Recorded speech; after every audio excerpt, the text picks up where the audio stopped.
বাংলাদেশ ইসলামী দাওয়াহ জগতে এমন একটি নাম আছে যাকে ঘিরে আলোচনা থামছে না, যাকে ঘিরে তরুণদের মাঝে এক ধরনের আন্দোলন সৃষ্টি হয়েছে। তিনি ডক্টর মিজানুর রহমান আজাহারী। তার জনপ্রিয়তা এখন এমন পর্যায়ে পৌঁছেছে, দেশের কোটি কোটি মানুষ তাকে শুধু একজন ইসলামিক বক্তা হিসেবেই দেখছেন না, বরং একজন নেতৃত্বের প্রতীক হিসেবেও ভাবতে শুরু করেছেন।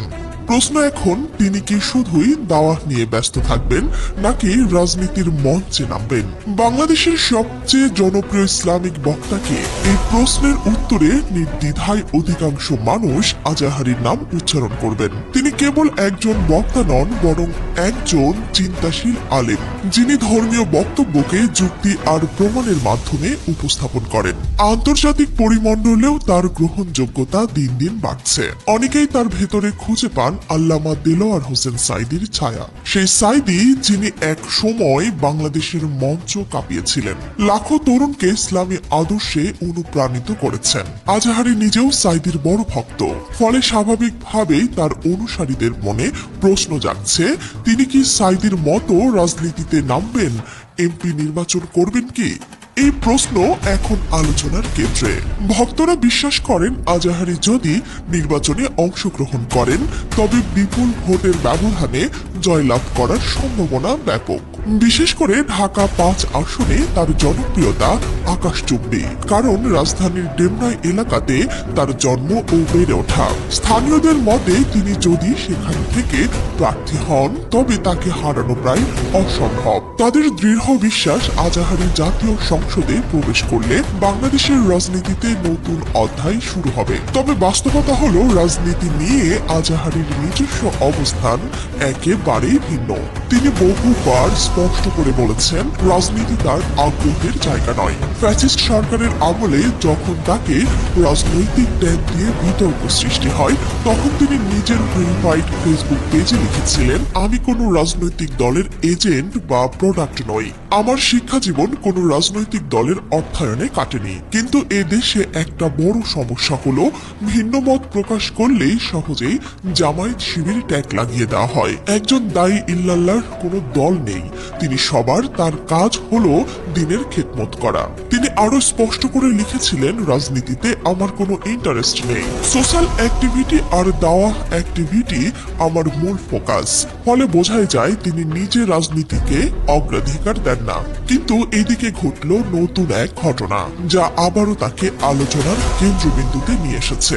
সম্প্রতি জামায়াতে ইসলামের আমির ডক্টর শফিকুর রহমানের সাথে তার সাক্ষাৎকার হয়েছে। গত শনিবার বিকেলে তিনি বসুন্ধরা আবাসিক এলাকায় অবস্থিত জামায়াত আমিরের বাসায় যান। সেখানে তিনি বিভিন্ন বিষয় নিয়ে মত বিনিময় করেন এবং আমিরের দ্রুত সুস্থতার কামনা করেন। একটি সাধারণ সৌজন্য সাক্ষাৎ হলেও এর ছবি সামাজিক যোগাযোগ মাধ্যমে ছড়িয়ে পড়লেই সৃষ্টি হয় তুমুল আলোড়ন।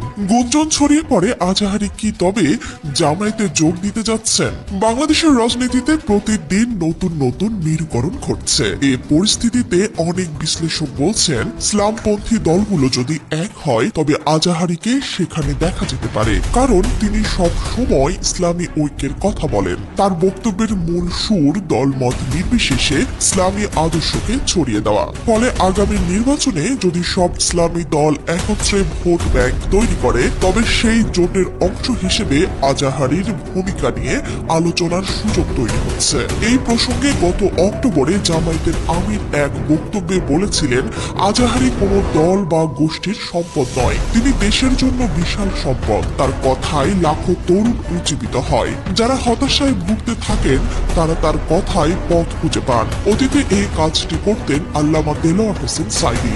এখন সেই দায়িত্ব আল্লাহ আজাহারীর হাতে তুলে দিয়েছেন। তিনি দুঃখ করে বলেন, কপাল পোড়া এই জাতি তাকে সঠিকভাবে মূল্যায়ন করেননি, বরং হত্যার হুমকি দিয়ে তাকে দেশ ছাড়তে বাধ্য করেছেন।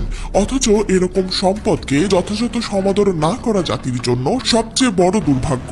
আজাহারীকে নিয়ে জামাতের কোনো পরিকল্পনা আছে কিনা এমন প্রশ্নের জবাবে ডক্টর শফিকুর রহমান স্পষ্ট করে বলেন, আমি চাই তিনি দেশে থাকুন, জাতির জন্য কাজ করুন, তরুণদের নিয়ে কাজ করুন। তার সমর্থকরা কোনো নির্দিষ্ট দলের নয়, তারা সাধারণ মানুষ, তারা দেশপ্রেমিক মুসলমান। অন্যদিকে বর্তমান প্রেক্ষাপটে অনেকেই মনে করছেন ইসলামপন্থী রাজনীতির শূন্যতা পূরণে আজাহারীর মতো একজন শিক্ষিত বুদ্ধিদীপ্ত, জনপ্রিয় এবং সৎ ইসলামিক স্কলার সংসদে অত্যন্ত প্রয়োজনীয়। দেশের কোটি কোটি ধর্মপ্রাণ মানুষের আওয়াজ সংসদে তুলে ধরার মতো প্রতিনিধি বর্তমানে প্রায় নেই বললেই চলে। তাদের মতে আজাহারি যদি রাজনীতিতে আসেন তবে তিনি হতে পারবেন ইসলামপন্থীদের যোগ্য নেতা। কিন্তু আবারও প্রশ্ন রয়ে যায়, আজাহারি কি আসলেই রাজনীতিতে আসবেন নাকি তার পূর্বেকার অবস্থানেই অটল থাকবেন? তার নিজস্ব ঘোষণার দিকেই তাকালে দেখা যায় তিনি এখনো দাওয়াহ এবং সামাজিক কর্মকাণ্ডেই মনোযোগী। তার মিশন হলো ইসলামকে সুন্দরভাবে উপস্থাপন করা, তরুণদেরকে আদর্শের পথে ফিরিয়ে আনা এবং সামাজিক নৈতিকতা জাগ্রত করা। তিনি চান রাজনীতির বিভাজন থেকে দূরে থেকে ইসলামের খেদমত করা। তবুও বাস্তব পরিস্থিতি ভিন্ন কথা বলছে।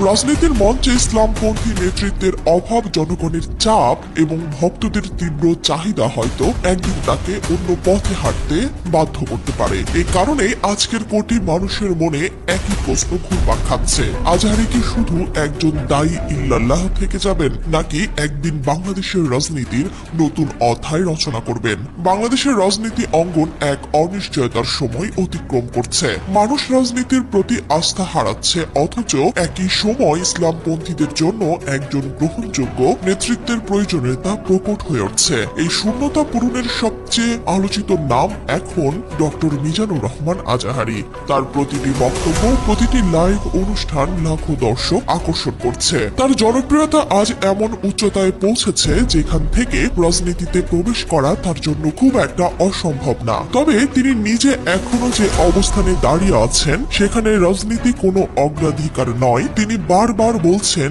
দাওয়াহ-ই হলো তার মূল মিশন। প্রশ্ন এখন, তিনি কি সেই মিশনে অটল থাকবেন নাকি জাতীয় রাজনীতির ইতিহাসে নতুন চমক সৃষ্টি করবেন? বাংলাদেশের মানুষ এখন অপেক্ষায়। তারা অপেক্ষা করছে সেই দিনের জন্য যেদিন ডক্টর মিজানুর রহমান আজাহারি হয়তো দাওয়াহ মঞ্চ থেকে সরাসরি রাজনীতির ময়দানে পা রাখবেন। আবার হয়তো তিনি নিজের অবস্থানে অটল থেকে শুধু দিনের খেদমতই করে যাবেন। যেদিকে হোক, আজাহারিকে ঘিরে এই রহস্য এখন পুরো জাতির আলোচনার কেন্দ্র। ভক্তরা দ্বিধায়, কেউ চান তিনি সংসদে গিয়ে কোটি মানুষের প্রতিনিধিত্ব করুন, আবার কেউ চান তিনি রাজনীতির কোলাহল থেকে দূরে থেকে কেবল ইসলামের খেদমত করুন। এখন সবার মনে একটাই প্রশ্ন, ডক্টর মিজানুর রহমান আজহারি কি পথ বেছে নেবেন, দাওয়া নাকি রাজনীতি? উত্তর লুকিয়ে আছে ভবিষ্যতের অজানা অধ্যায়ে। দর্শক, আপনি কি মনে করেন? আপনার মতামত জানাতে ভুলবেন না।